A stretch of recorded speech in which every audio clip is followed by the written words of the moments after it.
You know, there's a huge difference between hearing and listening. Did you hear that? What? There's a huge difference between hearing and listening. If you are just hearing the person talking to you, then you're going to have a problem. I'm so good at hearing. I'm the best hearing person. You're the best hearer ever. I'm a hearer. But listen, learning how to listen. Learning how to listen. Versus hearing is going to make your life better. It's a simple skill. You can learn to unlock deeper connections and drive understanding of those around you. You know, on the other hand, if you don't learn to be a better listener, you may lose friends, you may not be able to connect with others, and you could sabotage even the closest relationship. Not ours. Dun, dun, dun. Bulletproof. We are bulletproof, whether Jody listens or not. So we recently had a couple over for a night, and in the morning, for whatever reason, having coffee, we just started to share a little bit about marriage. One partner asked the other, if you change this one thing about yourself, our relationship would be better. And the wife said to the husband, if you could listen better, our relationship would be better. And he in turn said, oh really? How do you rate yourself as a listener? And she said, I'd give myself a C. And then he came back and said, C-. Yeah, that wasn't good. that conversation did not end very well. Coffee time ended quickly. But no, seriously, it's I do believe that really listening to, in this case, your spouse, well, and your your spouse, children, your partner, your friend, your partner, neighbor. Yeah, it's so critical to really have a good relationship that really makes sense. I actually thought she was doing, pretty self-aware thing by giving herself a C on the listening scale, because a lot of people overshoot, right? You know, I'd say I'm an A listener. You started this whole conversation by saying you're the best listener. No, I'm the best hearer. Oh, you're the best hearer. I can hear better than anybody. But when they really, I can hear a pin drop. When they really started breaking it down, listening was a two-way street. And I pointed out that he talks super slow. Yeah. And it's hard to kind of stay Well, we get into that in a minute because Yeah. you have to have tone, pace, and all of that. If someone's a really slow talker or a really fast talker, it's going to be hard to listen. But why don't we talk a little bit about listening? Yeah, let's talk about the art of listening. And if you stay till the end, we're going to give you 5 tips on how to be a better listener. And I'm going to give you my 5 tips on how to be a better hearer. Is there such a thing? There is It's not even a word. It's not even a word. All right. All right, so the difference between hearing and listening. Hearing is merely perceiving the sound. Listening requires you to process and understand the actual information being said. And that's a big difference. How many times do you say to me a day, do you hear me? And I say, of course I hear you. A lot. But there's a lot of difference, like we said, between do you hear me? Are you listening to me? You should change your questions. I know. Are you listening to me? Yeah, you listen. I don't know. That sounds like a reprimand. It does. Anyway. And I get reprimanded all the time. So what happens when you practice great listening, you begin to fully understand what the other person has said. And there's no doubt that you might know where they are coming from a little better. And you might actually understand what they want from you in the conversation.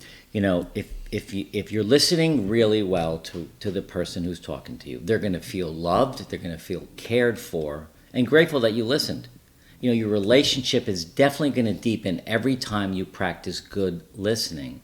And when you're listening really well, there shouldn't be any misunderstanding on what you heard. It's really a nice gift to give to someone. It is. But let's talk about what gets in the way of effective listening, right?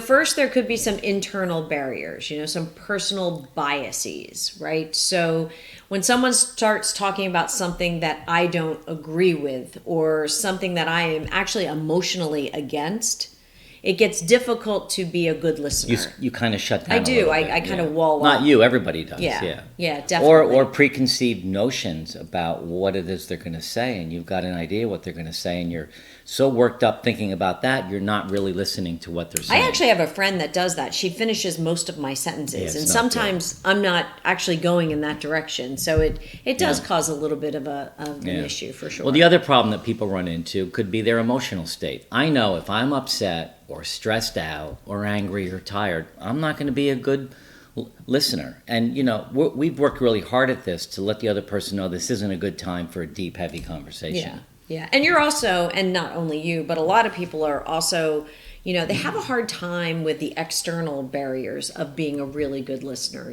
I know my mom often struggled in a loud, crowded room, primarily because she couldn't actually hear. Yeah. So she wasn't an engaged listener.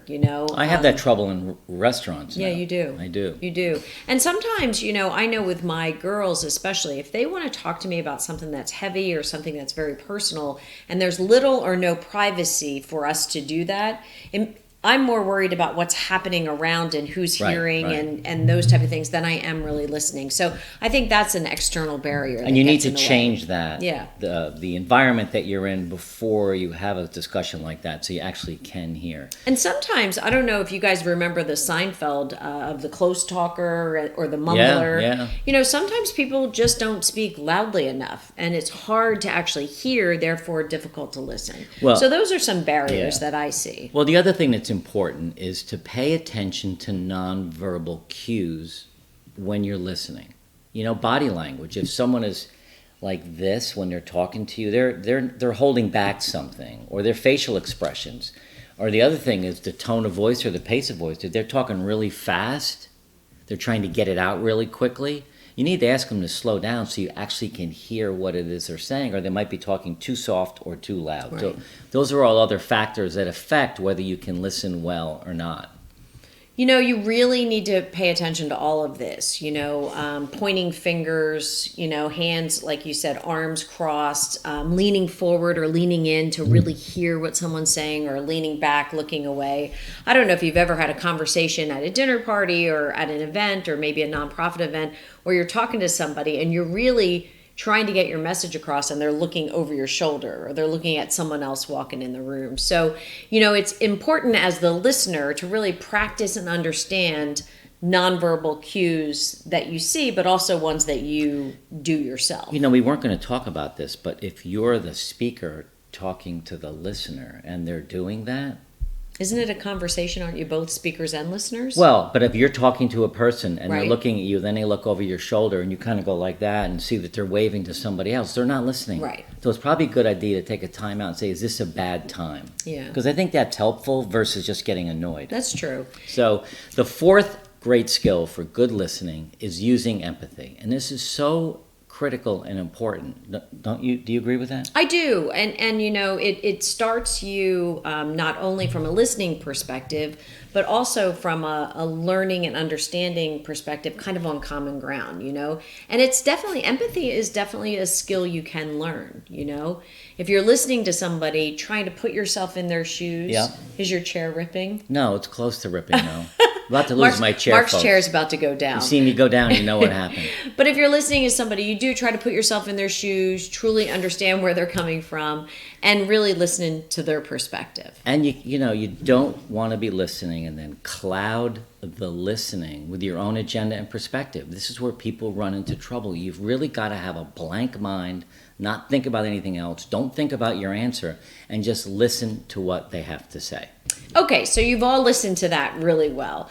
And, you've asked maybe a few questions for clarity, and then it's your turn to respond, right? So you're in a conversation, now it's your turn to respond. The other person stopped talking. Right.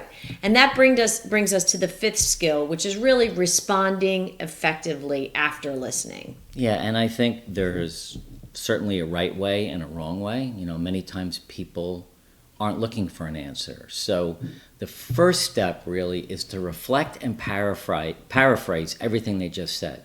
And you do this because you want to make sure that you heard what they said and they agree with what you heard. That kind of gets you both on the same page. Did you ever watch Oprah do that in an interview? Yes. And I always thought she was like buying time to answer a question. No, she's good. She's a good interviewer for sure. Well, but what she does is she paraphrases and gets kind of that common ground before she the statement forward. What you're saying is this. And this is what I heard. Yeah. I think it's really important. It gives a chance to clarify, and then you can also determine, are they looking for advice? Or are they just looking to be heard? Sometimes I'm not looking for advice. Jody speaks to her daughters at least once a day. And her daughters call Jody a lot with something that's going on in their life, at work or whatever it might be. And Jody's a great listener. She listens, and at the very end she says to them, okay, let me ask you a question. Are you looking for help? Are you looking for guidance? Are you looking for coaching? or you just wanted me to know what's going on in your life. Because you don't immediately, the instinct for both of us is to go in and help. Right. But we don't. I used to actually do that in the corporate world, right? A manager would come into my office and start to unload all their stuff. And I would always say to them, before your hand hits the doorknob again, let me know if you want me to solve all your problems. Because, I can solve all your problems, but is that why you came in? Well, the other thing you do. And I think that's important because I'm listening for not just solutions, but I'm listening for content on how to help them maybe grow and develop. Well, the other thing you do that's so good, I hear you say this all the time. Would you like some feedback on what you just said? Right. Or do you want a solution? Yep. But you're really careful about not immediately going and telling them, this is what I would do if I was you. I think that's the worst thing to do. Yeah, I think that's kind of a tough thing to do too. Okay, so as we promised, we're going to give you 5 action steps for better listening. And the first one, kind of like a no-brainer, be fully in the moment. Minimize your distractions, find a quiet place, put away your phone. Put away why your phone. Why do you keep looking at phone. me when you talk like that and you're so loud? Put away your phone, quiet your mind, and really kind of package up your thoughts so you can hear what's being said. Second thing to do, you need to exercise patience.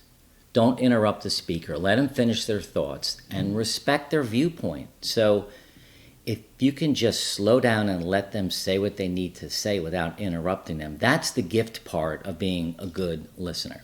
The third thing is to improve your nonverbal communications. Be aware of your body language, maintain eye contact, and nod once in a while so that they know you're engaged and listening. And the fourth thing is develop empathy. We talked about this earlier when we were talking, but you want to understand where they're coming from.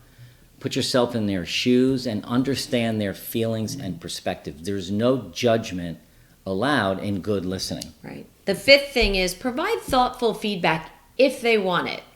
The important thing here is, do they want your thoughtful feedback? And really determining what are they looking for. It's bad practice to, give unsolicited feedback. Right. So here's what we're going to do this week. We want to give you a challenge. So for the next week, we want you to consciously put into practice all the strategies we just discussed in this episode. Be fully present in every conversation, practice patience, pay close attention to nonverbal cues, show empathy, and provide thoughtful feedback if requested. And by the end of the week, see how these skills impact your relationships and the quality of your interactions. Now, we hope you enjoyed this video, and if you did, you're going to love this next one. It's called Talking About Retirement with Your Spouse. And this is such a critical time in your life if you want to retire earlier, when you want to retire. But we go deep into how you can have this conversation and maybe develop some new skills that'll help you communicate this better.